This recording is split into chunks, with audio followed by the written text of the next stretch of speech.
Welcome into the LSU Sports Insider podcast. Today is Monday, October the 20th. I'm Zach Ewing, along with Koki Riley and Scott Rabalais, two of our fine writers here covering the LSU football team as they trudge through what has been a disappointing season. 5-2, it's hard to say it's all disappointing, but Rab, as you wrote so eloquently after Saturday's loss to Vanderbilt, certainly feels that way right now. Yeah, I mean, it's hard wrapping your head around. They lost to a ranked Ole Miss team on the road. They lost to a ranked Vanderbilt team on the road, who's now in the top 10.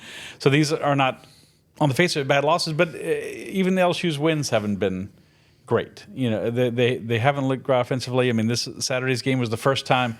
Lose 31-24 is their first time all season to score more than 20 points against a Power 4 opponent. That's not very good. I think LSU and North Carolina are the only two teams not to score over 25 points against a Power 4 opponent. So these are not good signs. And arguably the toughest part of the schedule is to come with Texas A&M this week, Alabama in 2 weeks, Oklahoma to finish the season. So it's troubled times in the kingdom, to put it mildly.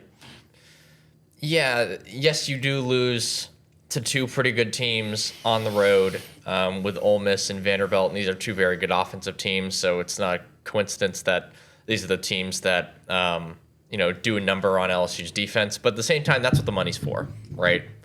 And both players and coaches. For players and coaches, right? Like, when you invest this much in your roster, when you invest this much in your coaching staff, when you invest this much in your program, you expect results in moments like this against teams like that on the road in tough environments. And this Vanderbilt environment, I mean, Rab and I were both there. It wasn't that tough. Half the stadium, there are 20,000 LSU fans there. Yeah, exactly. Yeah, it was like half LSU fans who were there.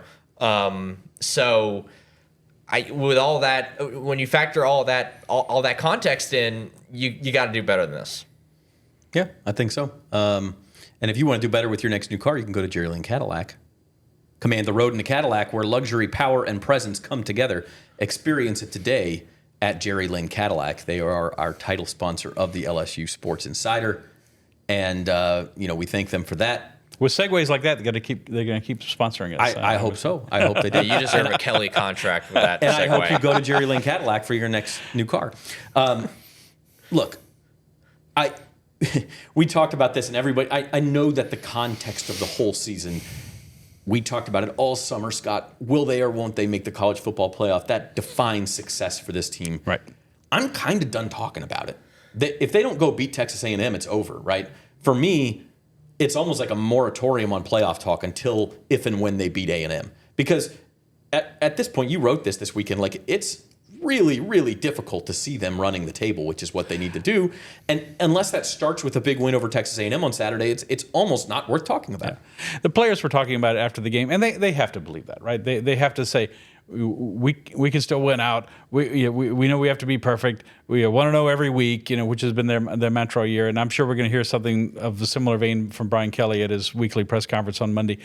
But they've shown you no evidence that they can pull that off. Against this kind of competition. A&M's number 3 in the country, Alabama's number 4, Oklahoma's number 13, and you got an Arkansas team coming in here with one of the best offenses in the country that just scored 42 points on Texas A&M this past weekend. So they've shown you no indication that they can play enough complementary football, can block and tackle well enough that they're going to be able to run the table against these kind of teams. So no, while mathematically they still have a chance, and were they to win these games, yeah, you'd feel there'd be 3 very good wins. That would put them in the playoff. The committee would value that very highly. Mm-hmm. But they've just shown no ability that they're going to be able to do that, especially when you have to go two of those on the road.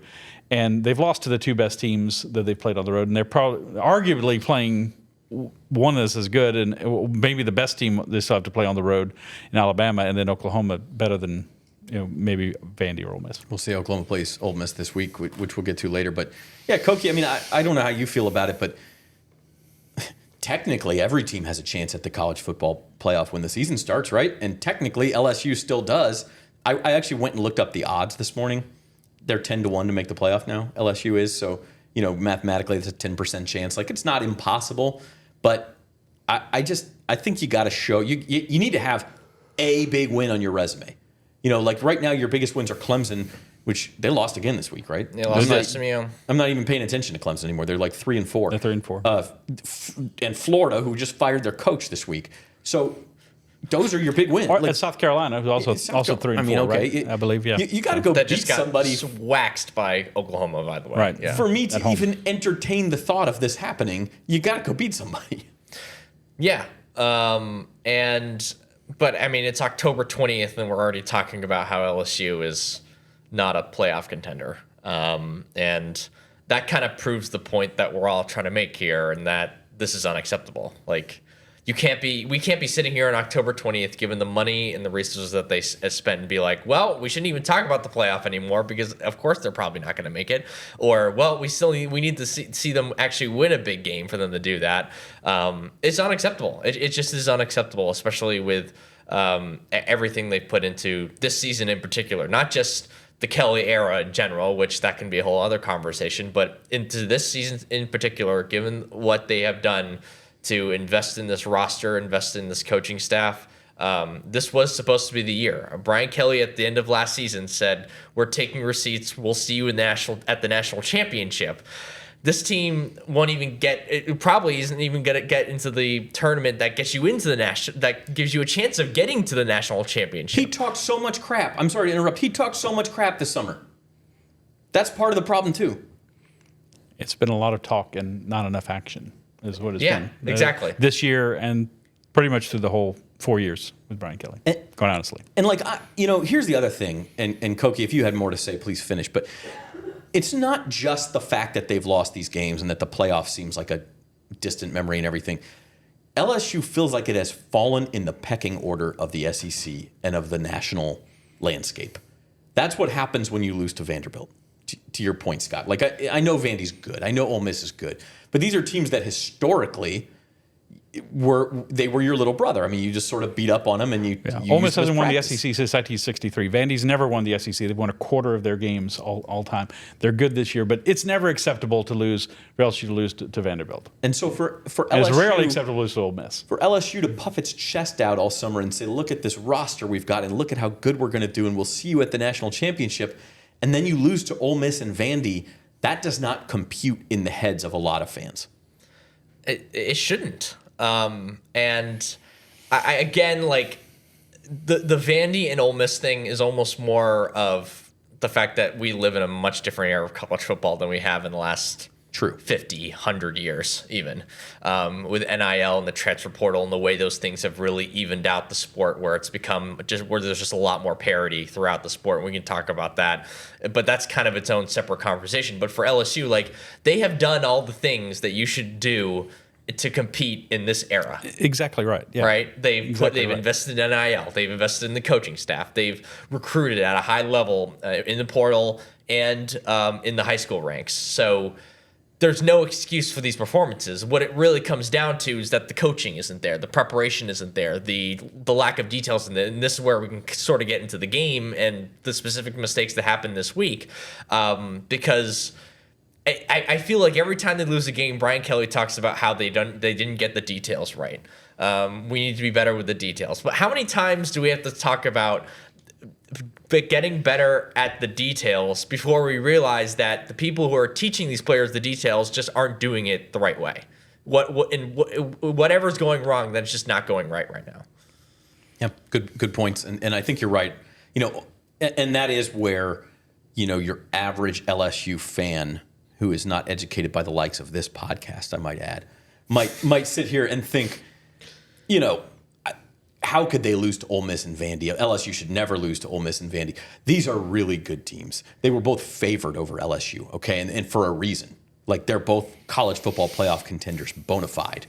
The point is, they're both in the top 10. Yeah, but LSU saw itself in that realm, and now you have to kind of reevaluate that pecking order. There's other teams going through the same thing, right? Like Texas thought that they were that ilk, and they're not. Texas was a win away from playing in the national championship last year. Yeah, that's true. That's very different. And Tennessee is the same way, but they made the playoff last year. Yeah. So, and South Carolina thought they were really good. They're struggling even more than LSU. But again, South Carolina historically, especially recently, does not have the same history that LSU does. Look, since LSU won the national championship in 2019, they fired a coach. They had 2020. I think they were 5-5. 2021 they were 6-7 because they lost the bowl game. Then Kelly comes. They do win the SEC West, which doesn't exist anymore.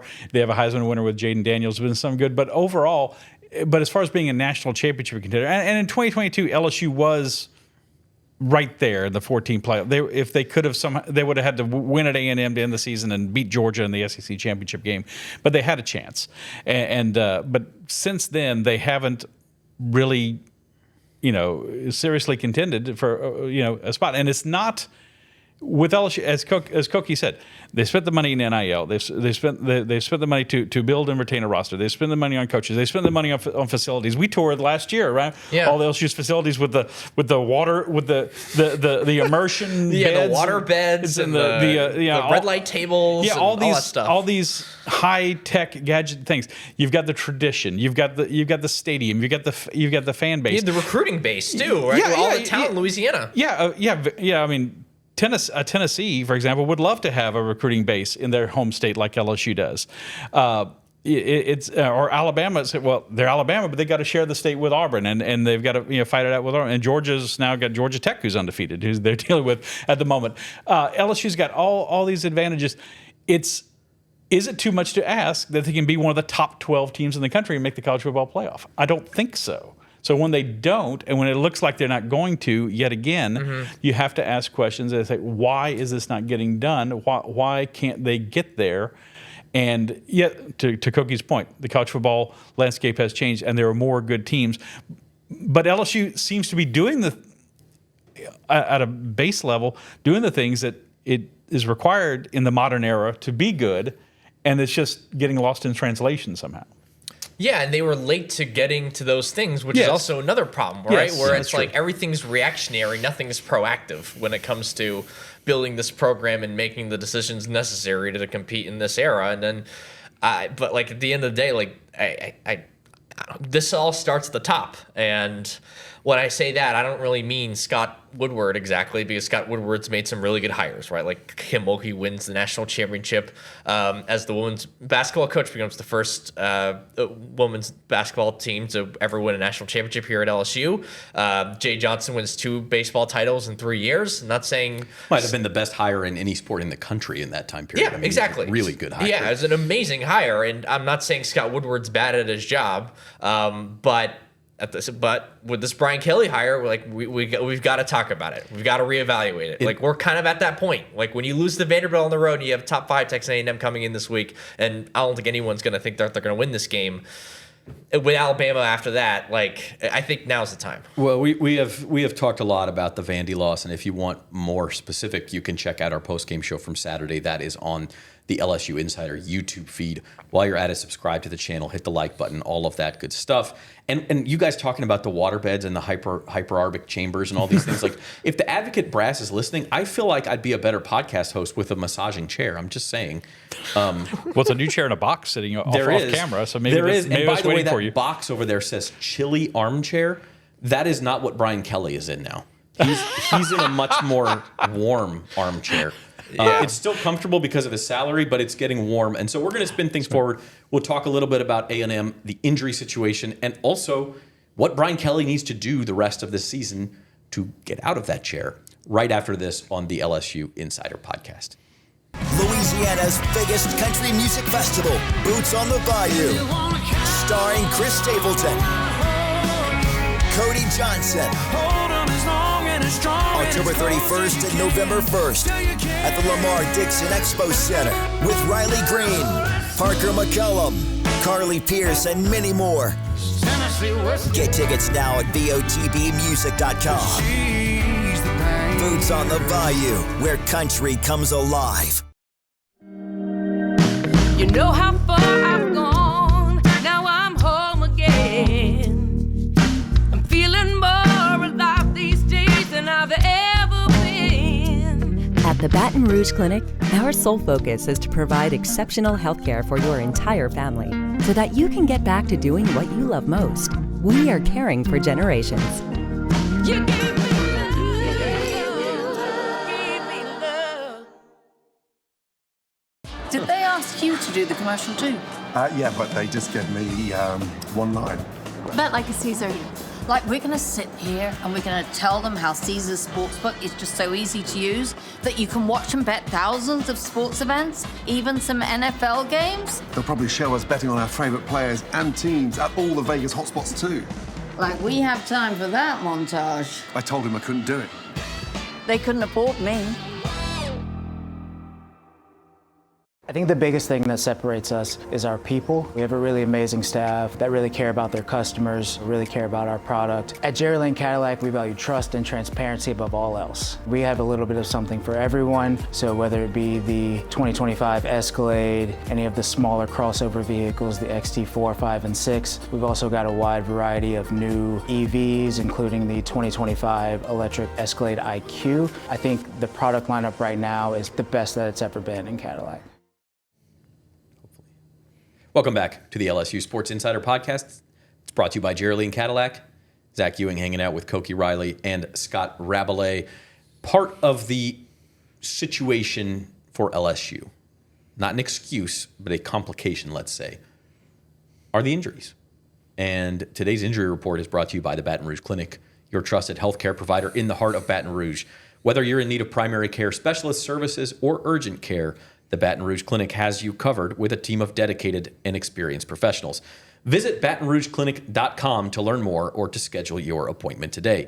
The Baton Rouge Clinic, caring for generations. And guys, not good news for LSU. Whit Weeks missed this game on Saturday. We were just talking during the break. Like, that's probably, I don't know if LSU wins. It's a different game with Whit Weeks in there to help corral Diego Pavia and I'm forgetting the first name, but Alexander and the Vandy running game. Cedric Alexander. Yeah.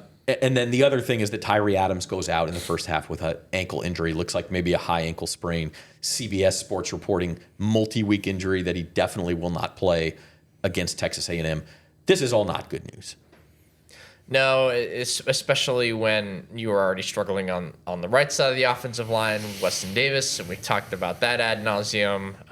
And I mean, they've gotten some good things out of Cohen Eccles in the run game at left guard, but their tackle situation right now is just quite frankly a mess where obviously I just mentioned the Davis situation, but like at left tackle, now you're putting DJ Chester there, who pretty clearly isn't a tackle. And I don't know if they just don't trust Ori Williams or Karius Curran enough, even though Karius Curran in his start against Ole Miss was actually pretty decent.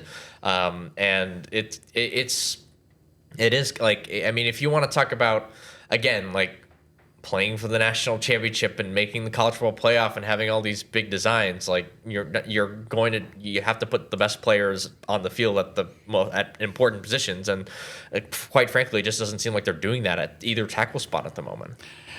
And they were. Again, does it change the outcome of the game? I don't know that it does. But Whit Weeks being out, Bernard Gooden being out, a defensive tackle Saturday, that opened up the middle for Vanderbilt, for Pavia to run, for Alexander to run, and they rushed for 239 yards against LSU. Obviously, as you said, Tyree Adams, that's a big problem.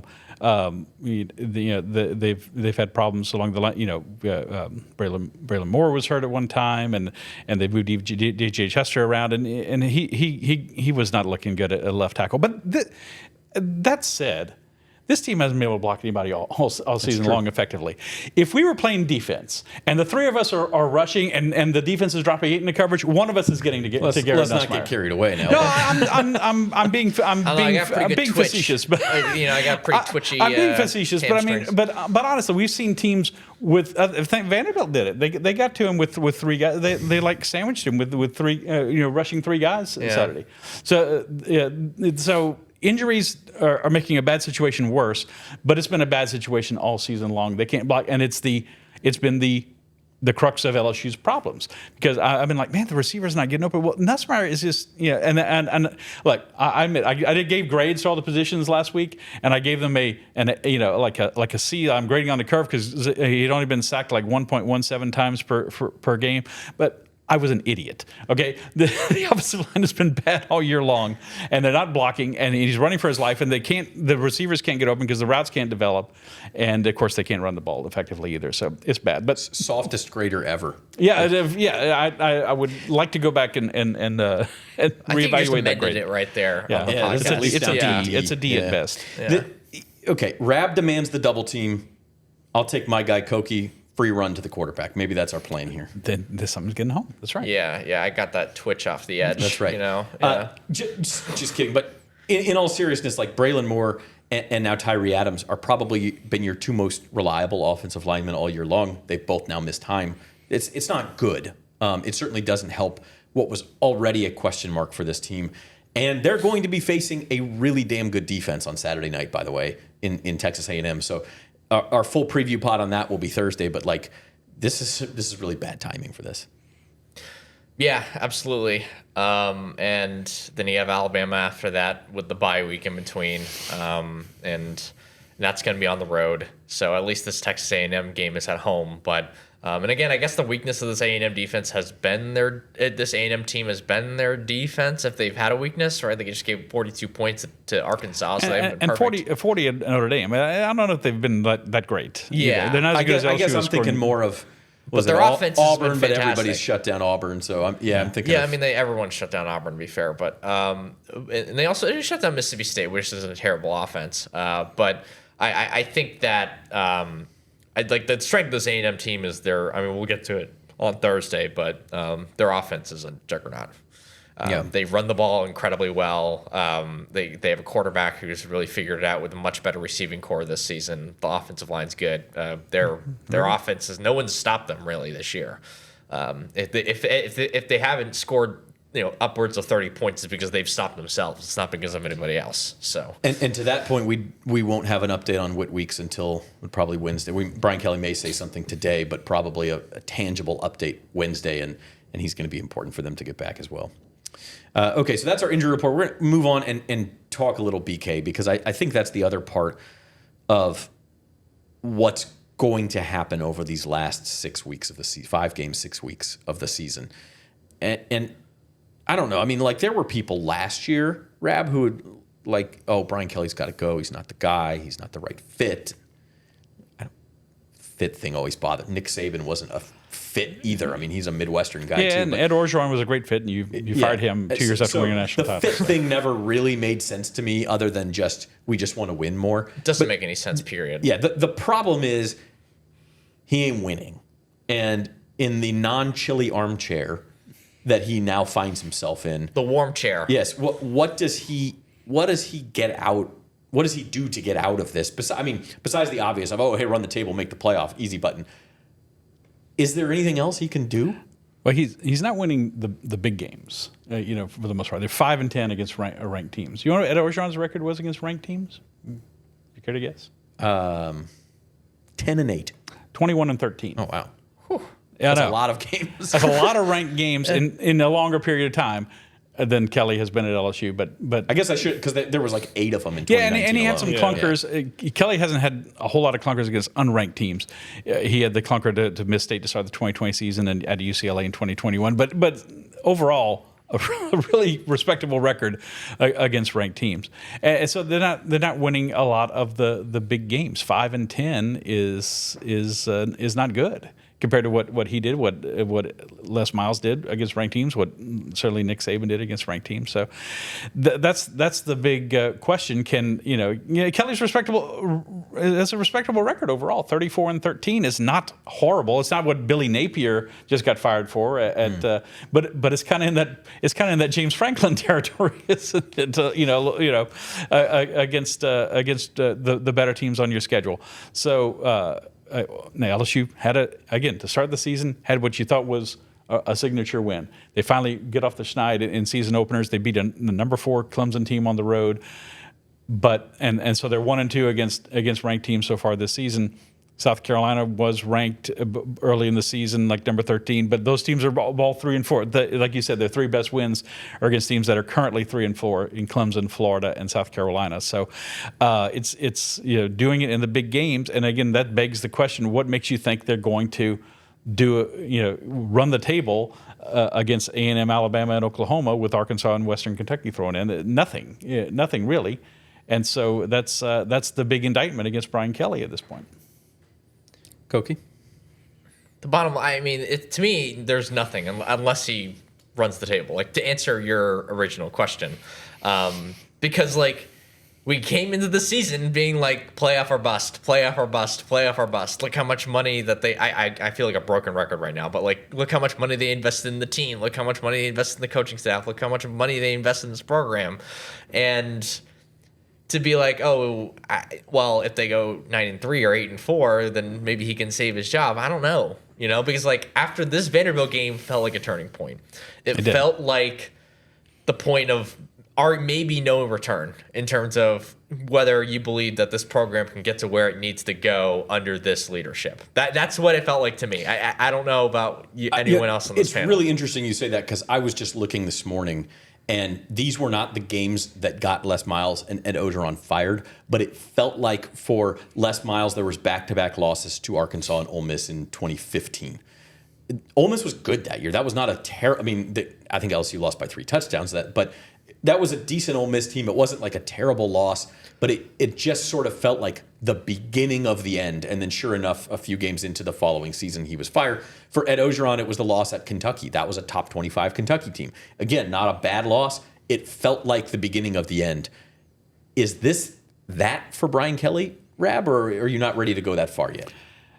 It certainly feels like, as Koki said, as I wrote in my column from the game, a watershed defeat, a landmark, a thing where we could look back.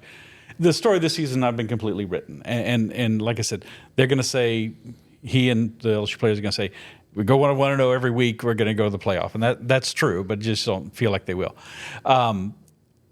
He came here to win championships. The last 3 coaches at LSU won a national championship. Nick Saban, Les Miles, and Ed Orgeron, and you kind of figured, well, he's better than Les Miles and Ed Orgeron. He's going to get it done. And again, you have to say it not too often. The landscape has changed in college football. The whole dynamic of college football has changed compared to when Saban was here, or Miles was here, or Orgeron was here. Since LSU won the national title last with Joe Burrow, it's a very different landscape out there. But you have to adapt, adapt or die, as I say the movie Moneyball, right? Adapt or die. And LSU is not adapting. Now a bigger question is, LSU as a program, historically, when you look at LSU's all-time winning percentage and all-time victories and where they rank and everything, 8-4 is more the norm than it's not for LSU. Good, but not great. Not awful. But good for the guy, but yet it's a program that has broken through and won 3 national championships this century, only exceeded by what Alabama has done under Nick Saban. So with 6, so it's kind of hard to figure out. It should be a great job, but what LSU has never done, and what I thought Brian Kelly could do, because he pretty much did it at Notre Dame, is win consistently year in and year out. Be one of those programs that can be up there in contention, not winning the national championship 6 times in a decade or whatever, or 15 years, but be a consistent contender, a player like let's say Oklahoma was under Bob Stoops. They won the national championship in 2000, and they were there, and they were in a lot of championship games. They didn't win another one. They haven't another one since, but they've been there a lot of times, and that's the part that, can someone get LSU to that point? And obviously it's harder to do now than ever, but there are a lot of things in your arsenal to help you get there, and they just don't seem to be doing it right now. And I think it's like that is the expectation, and everyone knows that, including Brian Kelly. And what's not helping is what I mentioned earlier, when he is saying all offseason, this is the year we now feel like we can compete for a national championship. We didn't have the roster to do that the last couple of years, but we do now. And so he's telling you what to expect. But then he's turning around after a win against Florida and calling the fan base and the media, of course, spoiled, right? Like, hey, you expect too much. So these messages that Brian Kelly gives out, I don't think are helping his situation. Yeah, and again, as you said, like, he says like this is the expectation, and like, oh, we have the roster now to meet that, and yet we're just seeing the same stuff that we've seen for the last 3.5 years. I mean, Rab's been here for much longer and covering the beat for much longer than I have, but I've been here for every year of the Brian Kelly experience, and I can say pretty definitively that it's looked like more or less the same thing year after year after year. And the players have been different. The money that's come into the program has been different, but the results are the same. And if you deduct that logic from all that, then you sort of realize that, what's been the constant in all that? It's been Brian Kelly. It's been this coaching staff. Even the new coaches that they brought in, we're still seeing some of the same bad habits. And I think it starts from the top, and it's something you really have to consider when it comes to whether they need to make a change at head coach. It's as I said in a column earlier this year, it's been this whack-a-mole situation with Kelly. The first year, special teams were abysmal, so they changed the coaches there. Then the defense was abysmal. They changed the whole defensive staff. Now the offense is the problem. Now the offense is the problem, and we saw a microcosm of it Saturday in the game. LSU couldn't get Vanderbilt off the field until late in the game. They forced 2 punts, and then LSU's offense had on those next 2 drives had a combined minus 10 yards of offense. They're down a touchdown. They have the opportunity twice to go down the field and score and at least force overtime. Can't even get a first down. It can't even get a first down. And they punt back to Vandy, which I thought was a mistake. I thought they had a better chance of converting the 4th and 8 deep in their own territory than stopping Vandy, and Vandy ran out the clock as they did. And again, Pavia could have scored a touchdown.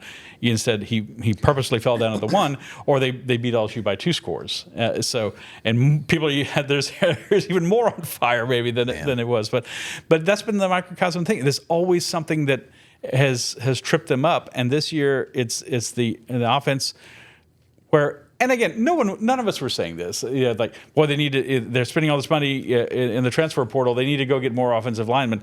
They did a lot on defense. They got more skilled players. In hindsight, they probably should have tried to worked harder to get some offensive linemen in. I was kind of saying that. Well, okay. Well, Koki was saying they got a couple. They got a couple. Yeah. Who are actually pretty good players, but it just two linemen don't make a line. No, that's true. So that's been the crux of their problem. It has been a frustrating season for sure. The next step, of course, is Texas A&M. And listen, this conversation has a whole nother tenor if LSU can somehow upset Texas A&M on Saturday. I don't think everything would be fixed. It'd be confused tenor. But we would go into the bye week then saying, well, wait a minute now. I mean, so we'll see what happens Saturday. Obviously, it's a very big game. It has a little bit of Kelly's last stand to it at home. I mean, you start losing the home games too, and then people are really going to be up in arms. I gotta set the Wayback. Rab's got to set the Wayback Machine. So the last time they lost to Vanderbilt was 1990 at Vanderbilt. It was the beginning of the end for Mike Archer. But the next week they came home and played a ranked Texas A&M team and upset them in Tiger Stadium. Okay. So it's just it's an amazing coincidence. It's an amazing coincidence. And this is a very highly ranked Texas A&M team, and that's going to bring us to our last segment of this show, and that is around the SEC. It is brought to you by the Boots on the Bayou Music Festival. It's coming up. Attention, Fighting Tigers and country music fans. Mark your calendars, October 31st and November 1st. So that's not this weekend. It's the bye week. Very convenient. That is when the Boots on the Bayou takes over the Lamar Dixon Expo Center. The 2-day festival brings superstar headliners Cody Johnson on Friday and Chris Stapleton on Saturday, plus Parker McCollum, Riley Green, Carly Pierce, and more. For the ultimate weekend, upgrade to the VIP Platinum experience. That gives you front row access, early entry, complimentary bites and sips from Louisiana's top vendors, climate-controlled restrooms, and a private lounge. Tickets are limited, so secure yours now at botbmusic.com.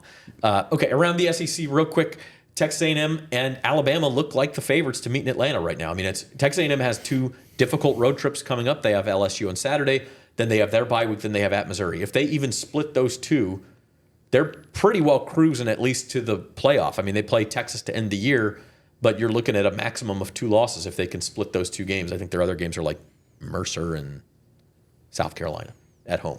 So Texas A&M's right there. Alabama, what they've done is incredible. They've beat like 4 straight ranked teams, a couple of them on the road.